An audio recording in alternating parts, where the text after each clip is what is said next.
I also understand that the precedent was that President Obama's nominees that came before this committee had all filled out their ethics forms, and that those were available before we had a hearing so that we would have a chance to ask questions about them in public. So I'm a little confused about what precedent means here. Ms. DeVos, many of my Democratic colleagues have pointed out your lack of experience in K-12 public schools. But I'd like to ask you about your qualifications for leading the nation on higher education. The Department of Education is in charge of making sure that the $150 billion that we invest in students each year gets into the right hands, and that students have the support they need to be able to pay back their student loans.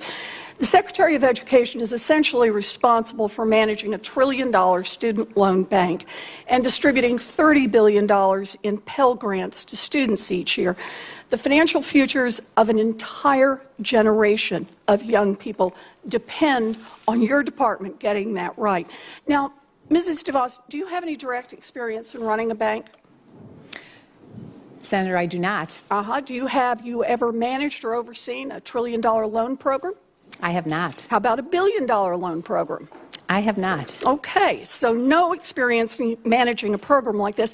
How about participating in one? I think it's important for the person who is in charge of our financial aid programs to understand what it's like for students and their families who are struggling to pay for college.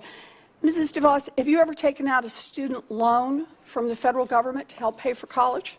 I have not. Have any of your children had to borrow money in order to go to college? They have been fortunate not to. Have you had any personal experience with a Pell Grant? Not personal experience, but certainly friends and students with whom I've worked. So you have no personal experience with college financial aid or management of higher education. Mrs. DeVos, then let's start with the basics.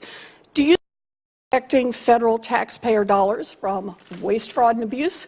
Absolutely. Oh, good. So do I. Because now we all know that President-elect Trump's experience with higher education was to create a fake university, which resulted in his paying a $25 million to students that he cheated. So I'm curious about how the Trump administration would protect against waste, fraud, and abuse at similar for-profit colleges. So here's my question. How do you plan to protect taxpayer dollars from waste, fraud, and abuse by colleges that take in millions of dollars in federal student aid?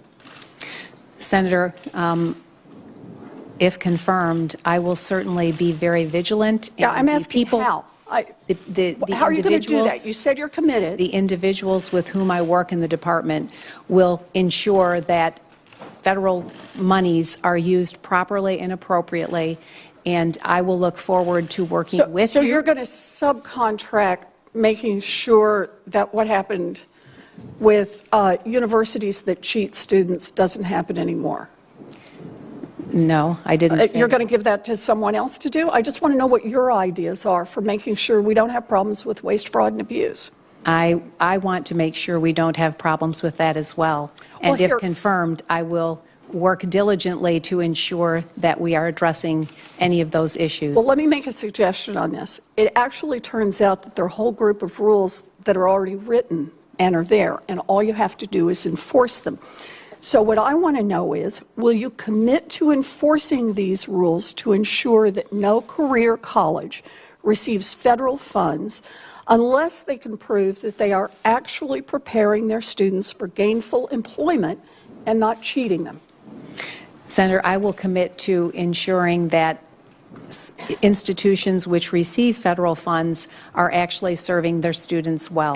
And so you will enforce the gainful employment rule to make sure that these career colleges are not cheating students? We will certainly review that rule. You'll review it? You will not commit to enforce it? And see that it is actually achieving what the intentions are. I don't understand about reviewing it. We talked about this in my office. There are already rules in place to stop waste, fraud, and abuse, and I don't understand how you can not be sure about enforcing them. You know, swindlers and crooks are out there doing backflips when they hear an answer like this. If confirmed, you will be the cop on the beat, and if you can't commit to use the tools that are already available to you in the Department of Education, then I don't see how you can be the Secretary of Education. And I look forward to having a second round of questions.